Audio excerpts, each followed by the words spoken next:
Let's say that there was someone who went to prison. He was wrongfully convicted of a crime because even though he did not commit this crime, he had accusers saying that he committed this crime. He had a lot of people speaking against him, speaking evil. They accused him of committing this crime, even though he did not commit it. They were accusing him. He had accusers. So if you remember, like Jesus Christ in the Bible, and I talked about in a previous video, when I talked about blameless, Jesus Christ was convicted, even though Pilate did not want to convict him. He saw no fault in him. He had many accusers who were coming up against Jesus. They were accusing him of a wrongdoing because they were evil and they didn't like that Jesus Christ had come to spread the gospel. He was convicting them when he would speak of the judgments, and they did not agree with what he was doing. So they wanted to accuse him. And many of you have accusers, okay? Many of you have accusers that have caused you to falsely and wrongfully face certain consequences and penalties as a result of what your accusers has blamed you for. So if you think about a person who's gone to jail, they were convicted of a crime, but they did not commit that crime. And so they're sitting behind bars because even though they did not commit the crime, there were witnesses who had said that they committed this crime. There were witnesses who were falsely accusing them. They had gotten together. There was a group of people who had conspired. They had gotten together to overcome this person, to bring this person down, to wrongfully convict this person, or to cause some type of evil against them. And so as a result of what they have done, this person's life was ruined. They had to lose their reputation. They lost their jobs. They lost their friends. They lost their families. Their families were torn apart. They lost their reputation. Their reputations were ruined and besmirched. Their character was sullied.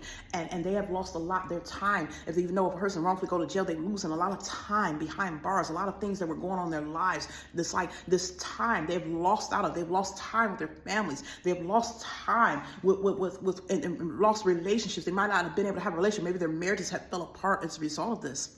And so what God is ready to do with his people, because you see, a lot of you might not have gone to prison, but a lot of you have faced a lot of consequences because of false accusers in your life or because of things that people have done, and they have caused you to face these consequences. And see, God is ready to pardon his people. He's ready to pardon you. So I'm going to read to you the definition of pardon. We're going to take a look at the definition of pardon, and I'm reading the verb definition here.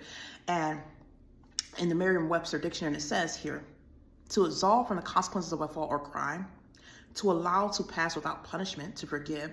And the one we're looking at here is the one where we're talking about in this video, is to relieve of a penalty improperly assessed. So a penalty is like a consequence that is imposed upon you. So let's say you have people who come up against you because of whatever reasons they have caused this evil to happen in your life. And as a result, you'll face detriment, you'll face pain, you'll face loss. You'll face oppression, you'll face captivity, you'll face bondage, you'll face rejection, you'll face ridicule and slander. And see, the enemy, what he does, he likes to accuse. Like I said in the previous video, he likes to accuse. He goes to God, he accuses God's people. He uses other people to come up against you and accuse you. And see, God has saw all the wrong that you have experienced at the hands of your enemies, at the hands of those who come up against you. They have accused you. They have put charges upon you, false things that you did not do. They have laid crimes upon you. They have caused people to turn up against you for no reason. They have caused you to lose things. You wonder why your life is a certain way, because see, these people have put a penalty upon you. They have imposed a burden upon you based off what they said, their wrongful actions. They have done things to you and caused you to suffer.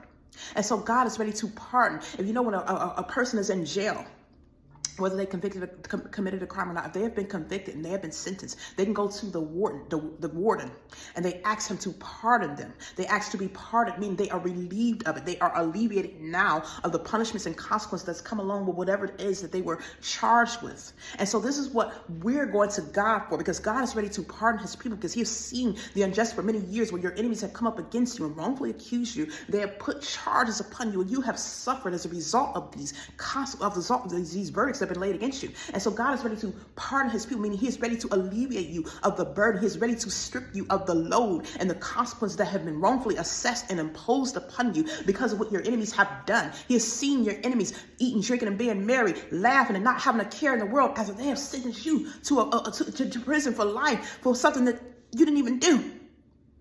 And God saw that it was evil. And this is why he's ready to pardon his people. He's ready to release you now.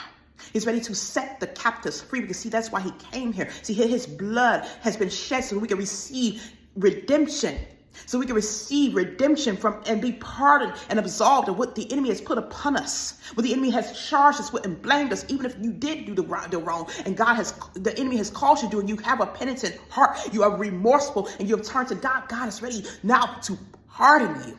If you ask him to pardon you and alleviate you of that load and of that burden, because see, he looks at the heart of the man. He looks at your heart. And those of you who you don't have a heart of God, meaning you show no compassion, you show no remorse, you don't feel sorry for the things that you have done wrong. See, that's when you don't get pardoned. As you know, when they have the appeals, when the criminal goes before the judge and he has an appeal, he wants to be pardoned. He wants to be absolved now. He's telling the judge, hey, I learned my lesson, judge. Let me out of this prison. Let me out. I'm ready to go out there. I want to live amongst society. But see, the judge stand before him and say, hey, did you change? How have you changed? Let me listen to your heart. What have you done? Has your character improved? Or do you need to go back behind bars and do some more time? Because see, I'm not convinced. And God is looking and he's saying, what have you done? Have you changed? He's reading the hearts of man. Have you changed? Are you remorseful?